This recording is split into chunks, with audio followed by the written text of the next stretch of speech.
All right, so what we're going to spend the next 5 or 10 minutes talking about is all the different retirement plans that you can set up to help drive down your taxable income.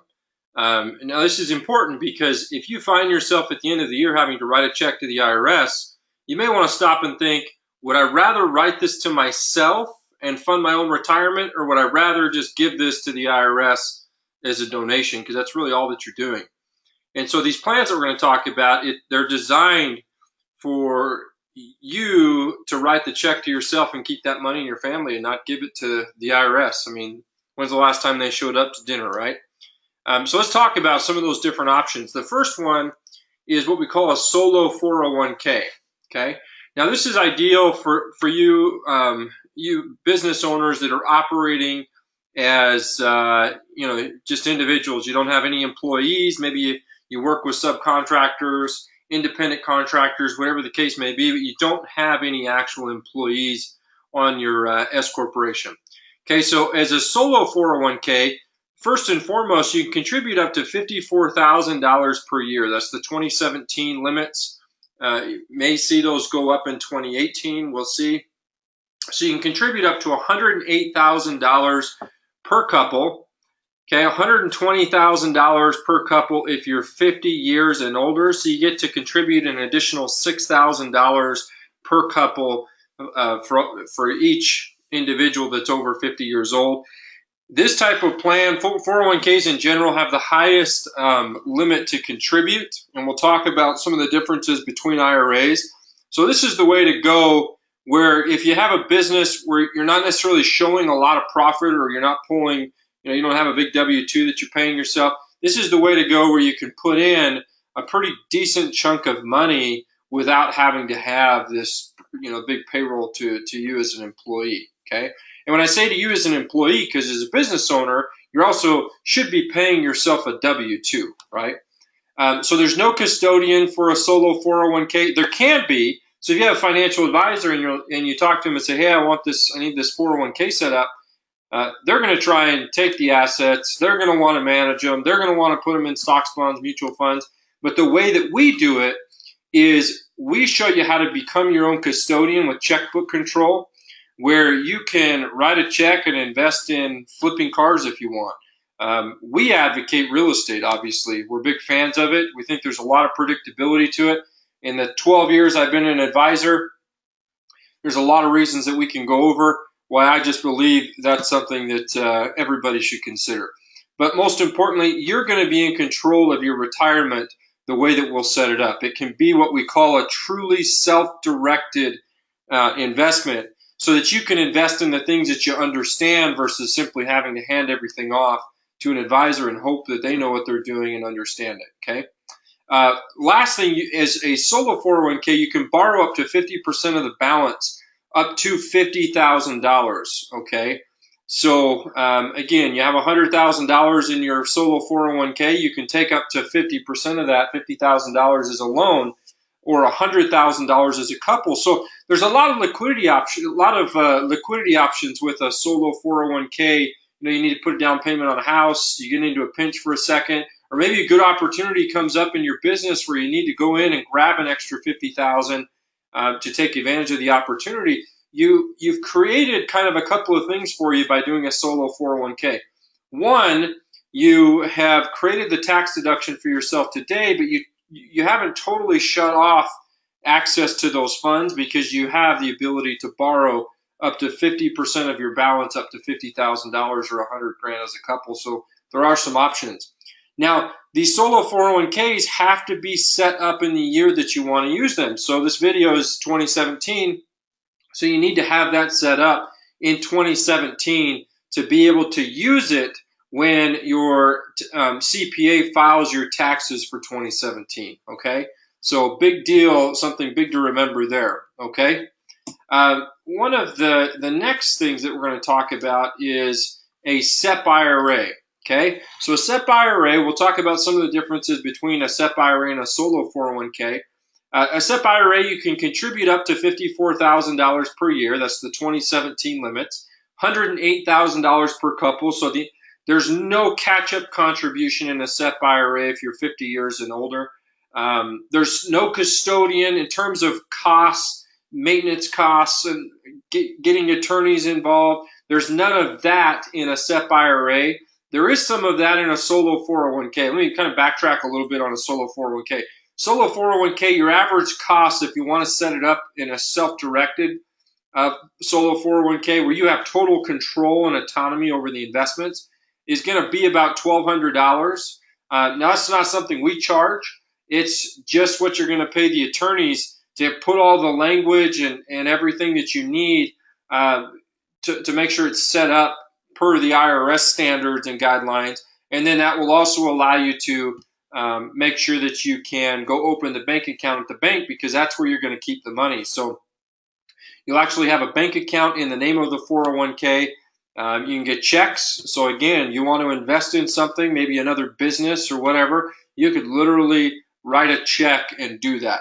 Now, there are some things I would warn you, as with a solo 401k, self-directed solo 401k, and a self-directed SEP IRA, is there are certain restrictions. And so there's too many of them to get into it on this, but you want to make sure that that you contact us, and we'll go over what some of those things are, so that you understand what the prohibited transactions are and kind of the do's and don'ts.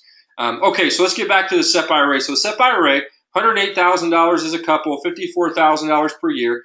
There's no custodian. It's the cheapest, quickest way to set a plan up. You don't even have to get any attorneys involved. Very, very simple. You can also self-direct it. We'll set up what's called a self-directed SEP IRA, where you can invest in things like real estate. Okay, so very, very simple. You can make contributions in a SEP IRA in 2018 for 2017. So what I mean is, in a SEP IRA, you have this look-back provision. Okay, so it can be 2018, and you all of a sudden have to write a check to the IRS for $10,000, and you decide, well, I want to make some contributions to a SEP IRA so I don't give the IRS some money. Then we can look back and say, what do we need to do? So it's the only type of retirement plan we're going to talk about where we can look back to the previous year and make contributions. Okay. Now, the contribution limits, you can put in up to $54,000 a year, but that's limited to 25% of your compensation. So if your compensation is only $100,000, well, that means you can only put in $25,000 into your SEP IRA. Okay, and so again, the SEP IRA, this can be set up anytime. Again, one of the big advantages that you're going to have is you may want to use money in your IRA and go get a loan out to, let's say, buy a piece of investment property. And if you have what's called unrelated business income, then actually a portion of what you make on that real estate, you'll actually have to pay in taxes. Whereas if you would set up a solo 401k, let's say you had your solo 401k and you went and got a loan on it, what we call a non-recourse loan. I'm not going to get into the weeds with you on this, but you go get a loan because you want to buy a piece of property in your solo 401k.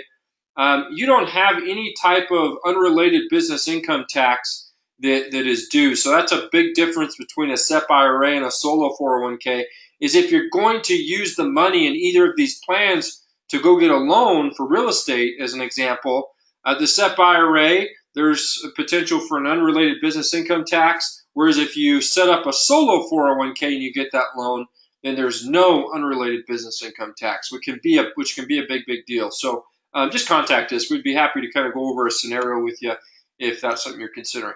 Okay. Finally, let's say so again, a SEP IRA is for somebody as well. Typically, you don't want to have any employees. Okay. This is just, maybe you and your wife or you and your husband, just a family business, no employees. Okay. Let's say you have some employees though, and you want to set up a safe harbor 401k or a traditional 401k. Okay, a little bit different in terms of the guidelines. So maybe you're a dentist, orthodontist, plumber, electrician, whatever, and you've got a practice and you've got 5 to 10 employees, 20, 30 employees, whatever the case may be. This would probably be the route that you'd go, which would be setting up a traditional 401k or a safe harbor 401k. Contribution limits are up to $18,000 per year, and that's not based on the amount of income necessarily that you earn as an employee. So if you've got an employee that you're paying $50,000 a year to, they can still contribute up to $18,000 per year in this traditional 401k. You can contribute up to, that says $108,000 per couple. That's obviously wrong. You can only contribute $18,000 per individual. So as a couple, you can contribute $36,000 a year. And if you're over 50 and older, you can add an additional $6,000 per year per individual, or an additional $12,000 a year as a couple, which would make your max contribution $48,000 per year as a couple in a traditional 401k. All right. You have to have a custodian for a traditional 401k. They have to do all the reporting and everything. There are some, depending on how big your plan is, will depend on the type of reporting you have to do. There is discrimination testing per the Department of Labor. When we set these up, we handle all of this. So don't let this sound overwhelming. I'm just letting you know there's a little bit more to do with a plan like this. It can still be set up as self-directed. Again, another typo. That's awesome. But we're going to roll with it anyways. So it can still be set up as self-directed, where the employees can, anybody really in the plan, we could set it up to where, you could self-direct into real estate and have some autonomy, some control over the investments. And so there's the ability to do that. We have a specific partner where just some language that gets written into the plan that allows for that to happen. Most people don't know you can do this, by the way. If you've had a 401k in the past, you probably never realized that there could potentially be an opportunity to invest in other things outside of stocks, bonds, mutual funds. But that's what we do, is we help companies set this kind of stuff up.